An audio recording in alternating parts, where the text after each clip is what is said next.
We have had enough hatred.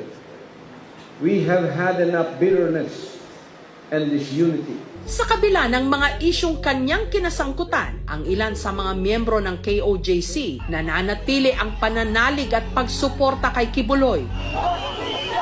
Katulad ng magkapatid na sina Michelle at Fe, hindi rin nila tunay na mga pangalan. Ako mga lulag-lulo, Jud, ang una ani nga religion. Siya ang gipadala sa Ginoo para sa tanang katawan, tabangan pod mi niya. Mutaba sa ospital, sa eskwela.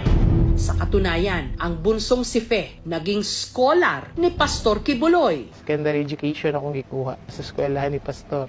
Provided na tanan gikan sa uniform, sa among PE. Wala mo po may nakita nga gidautan gimo sa pastor po.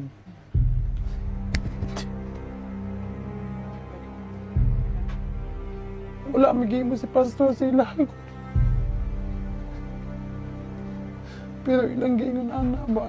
Gipasang ilan nila nga dili mo tinuod. Ang pwedeng tawagin dyan ay religious extremism. I-accept ka nila, tutulungan ka nila. So nagkakaroon ka ng stability. Ibibigay nila yung katotohanan nila at yun lang ang pwede mong paniwalaan at sundin. So hanggang ma-inculculate na yun sa iyong pananaw, hindi mo nakikwestonan ng kahit anong sabihin nila. Isa siya sa pinaka-powerful religious leaders. Kailangan ma-emphasize na kahit meron kang kalayaan para manampalataya, may limit yun. Para sa ilang full-time members ng KOJC, ang kanilang simbahan may istriktong patakaran. Bawal silang magsuot ng maikling damit. Hindi rin sila pinapahintulutang magkaroon ng recreational activities gaya ng panunood ng sine, lalo na ang pakikihalubilo sa mga hindi miyembro ng KOJC. Meron daw akong naging girlfriend kasi bawal na po daw yun. Pero hindi po yun totoo. Nagpaalam na ako na lalabas. Hindi nila po ako pinayagan. Sa mga hindi raw susunod sa mahigpit nilang patakaran, ang parusa di umano kamay na bakal. Nung nilagay nila ako sa Bartolina, 14 po kami. Nilagyan nila sino yung mata ko. Nilagyan nila na sino yung ari ko. Nilagyan nila sino yung bibig ko. Ano mo? Kahit baas pa mo, hindi na nakita. Sigaw lang ako ng sigaw pa nila po. Samantala, sa kabila ng mga inihaing sabina ng Senado, sa kinasangkutan niyang mga kaso, si Pastor Kibuloy walang dinaluhang pagdinig. Isinilbi na ng mga otoridad ang arrest warrant laban kay Pastor Apollo Kibuloy at 5 iba pang akusado. Nitong mga nakaraang buwan, sunod-sunod na inilabas ang mga warrant of arrest at arrest order laban sa kanya. Pero si Pastor Kibuloy naging missing in action. Kaya ang DILG naglabas ng milyon-milyong pisong pabuya sa makakapagturo sa kanyang kinaroroonan, pati na sa kanyang mga kasamahan. Ipina-freeze din ng Court of Appeals ang kanyang bank accounts at mga sasakyan.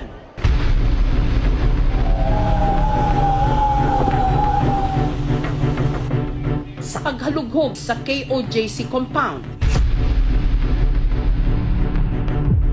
may tunnel na di umano posibleng pinagtaguan ni Pastor Kibuloy. And meron siyang basement or underground. Walang aircon, walang ilaw, ang init sa loob.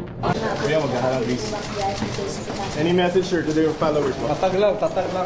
Dalawa kasi po ang kaso niya. Yung sa Pasig ay ang tinatawag po nating human trafficking no bail. Yun naman sa Quezon City tungkol doon sa exploitation, no? O sexual molestation.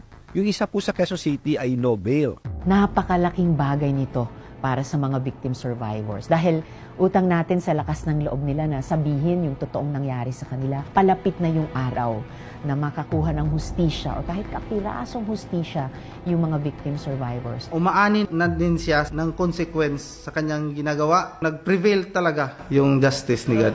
Mula nung inaresto si Kibuloy, lumantad ang 5 pang mga biktima di umano ng sexual abuse ng pastor. Allegedly sexually molested by Pastor Kibuloy, and 13 years old pa yung edad nila until such time na naging legal age na sila. Kung ano man yung gagawin nila ay yun yung parang kanilang passes to heaven. Sir, bakit mga bata? Ang isa lang nakikita ko siguro, ang bata ay pure. Yun yung sinasabi na ganun pa rin sila, intact pa rin yung pagkababae nga nila dahil ang nakipagtalik sa kanila ay Espiritu ng Diyos. Takot yung mga bata. They are being threatened na hahabulin sila ng angels of death.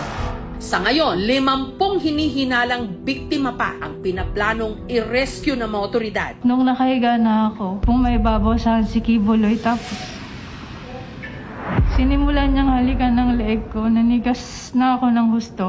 Samantala, si Amanda, na taong 2019 pa nagsampa ng mga kasong trafficking, child abuse, sexual abuse, and forced labor complaints laban kay Kibuloy, nito lang Biyernes, sumailalim sa arraignment. Sobrang saya po kasi hindi ko po inaakala na sa haba-haba ng panahon, nagvo-voice out ako, lumabas na po talaga at nag-arraign. Kuya, magkakalang please. Any message, sir, to their followers? Tatag lang.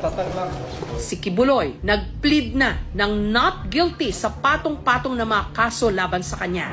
Sinubukan naming hingan ng panig ang kampo ni Kibuloy pero hindi sila nagpaunlak.